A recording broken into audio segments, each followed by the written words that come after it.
Hey everyone, and welcome back to Bee's Kitchen. I am hoping you're all doing well. If you're new here, you are welcome. Please don't forget to subscribe. So today I am going to show you how to make calzone. So for those of you who don't know what calzone is, it is an Italian oven baked folded pizza. It's absolutely delicious. So stay with me and let's get started.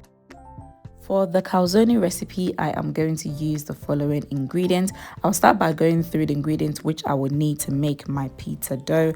I have bread flour in this bowl.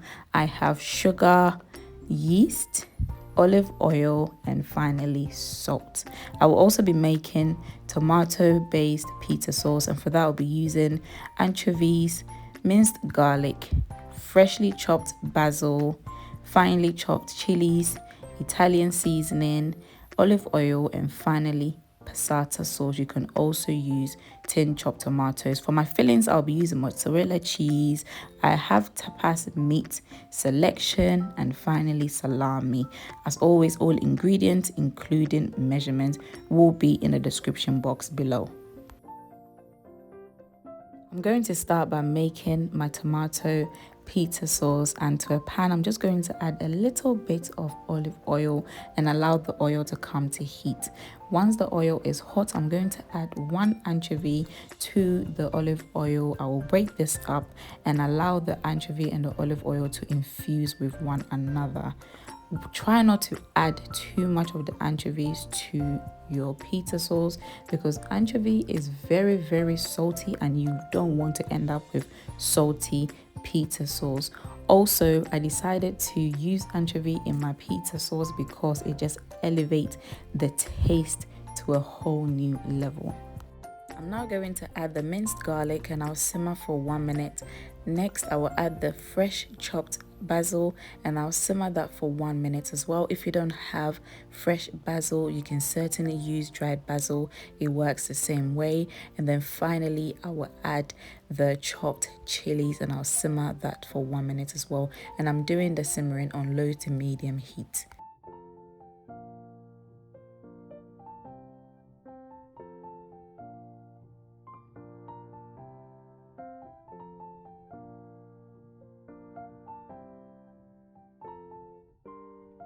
I am now going to add my passata sauce, and if you don't have this sauce, you can certainly use tinned chopped tomatoes and it works well. I am going to mix everything together, and next I will season with my Italian seasoning. I'll mix everything together and allow the sauce to simmer on low to medium heat for 2 minutes. Also guys, if you cannot be bothered to make your own pasta sauce, feel free to use the shop bought ones and it will still work great.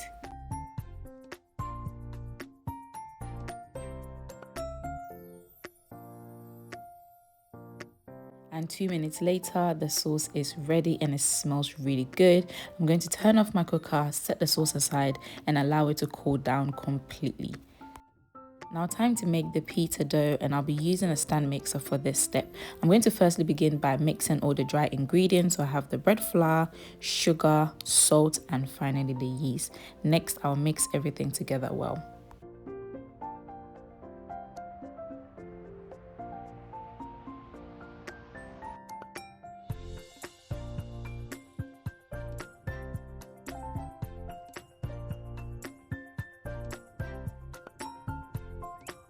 As all the dried ingredients have mixed well, now time to add the wet ingredients by adding the olive oil. And because I'm making pita dough, I will be placing my bread hook on my stand mixer and begin to mix everything together well.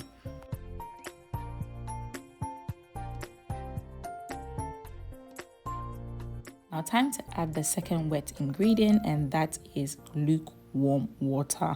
I'm going to gradually add the lukewarm water until my flour forms into a dough. Please try and not add cold water because if you do, it will not activate your yeast, and if you add hot water, it will kill your yeast, meaning your pita dough will not double in size. So please ensure that you're using lukewarm water. Also, if you don't have a stand mixer, you can do this step by hand by mixing everything together and then kneading it into a dough. Also guys, if you think you have added too much water, feel free to add more flour and continue to mix into your dough.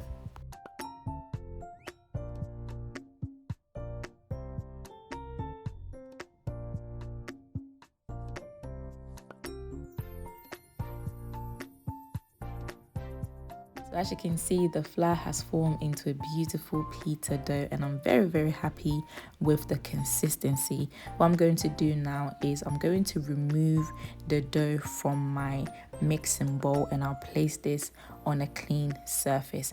Next, I will drizzle a little bit of olive oil in my mixing bowl before I place the dough back into the mixing bowl. Now the reason why I do this is just to prevent the dough from drying out when it's proofing.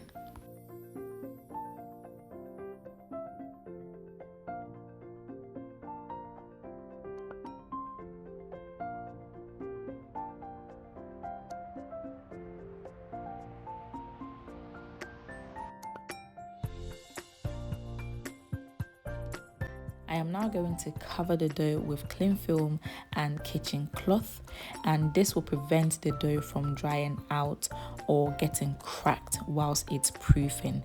Next, I'll place the dough in the warmest place in my house and allow the dough to double in size. This should take about 40 minutes to an hour. 40 minutes to an hour later, I have taken the pita dough out of my warm place, and as you can see, it has doubled in size. So I am just kneading everything together in the middle, and this is just going to ensure that I am removing the air bubbles from the pita dough. And as you can see, the pita dough is also nice and soft.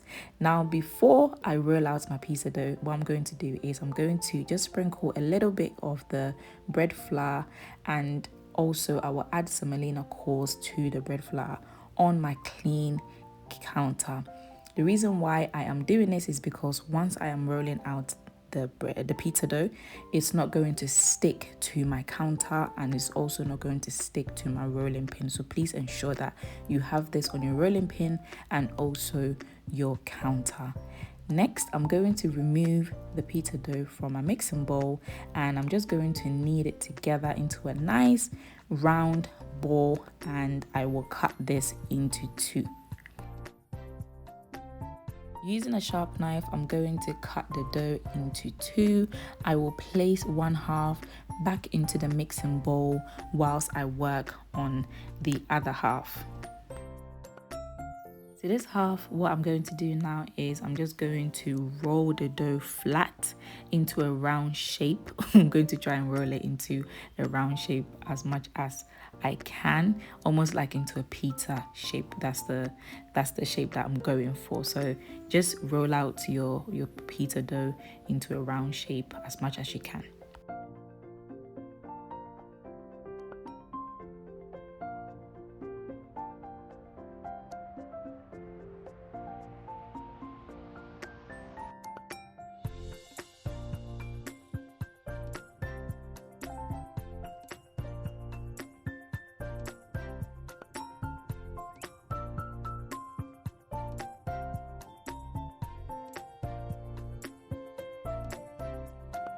And this is what I ended up with. I couldn't get it into the round shape, but it is okay.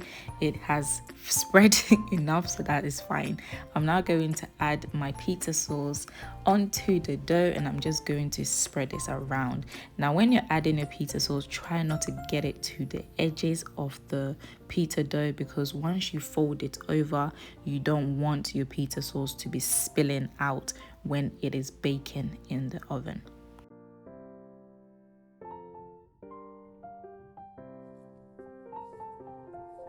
I've added my pita sauce, so now time to add my filling. So I'm going to start by adding the mozzarella cheese. Next, I will add my meat, and I also decided to add spinach, which is entirely optional. You can add any vegetables and even any meat of your choice. There's no rule to which type of meat you can put in your calzone.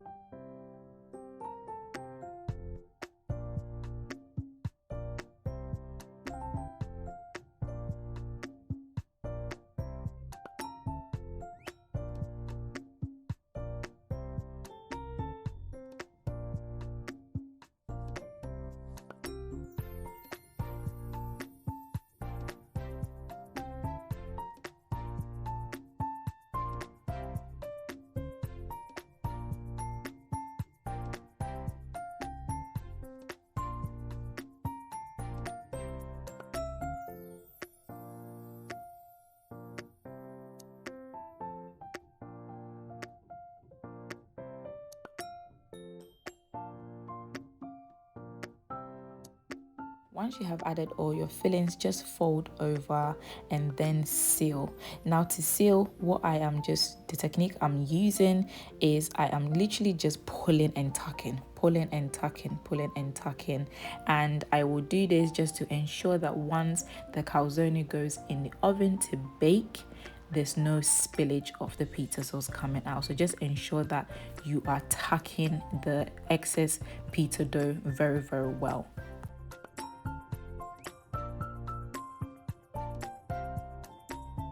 I'm using scissors to create holes on top of the calzone, and this will allow the steam to escape whilst it's baking in the oven. I'm also going to glaze the top of my calzone with some of the pizza sauce, and I will also grate some cheese on top. This will allow the calzone to have a beautiful color once it's baked.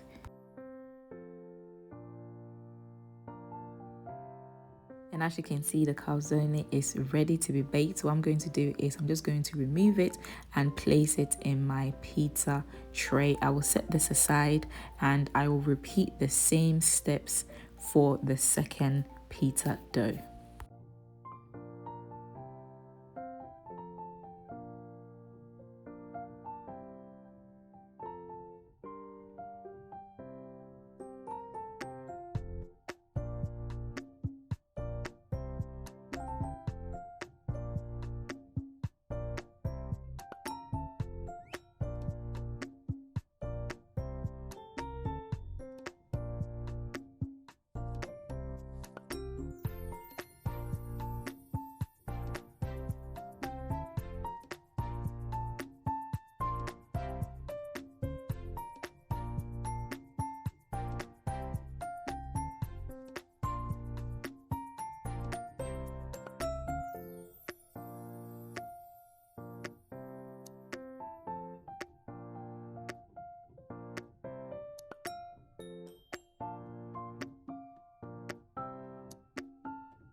And as you can see, I have 2 calzones ready for the oven. I have been preheating my oven at 200 degrees. So I'm just going to bake the calzones for 20 to 30 minutes.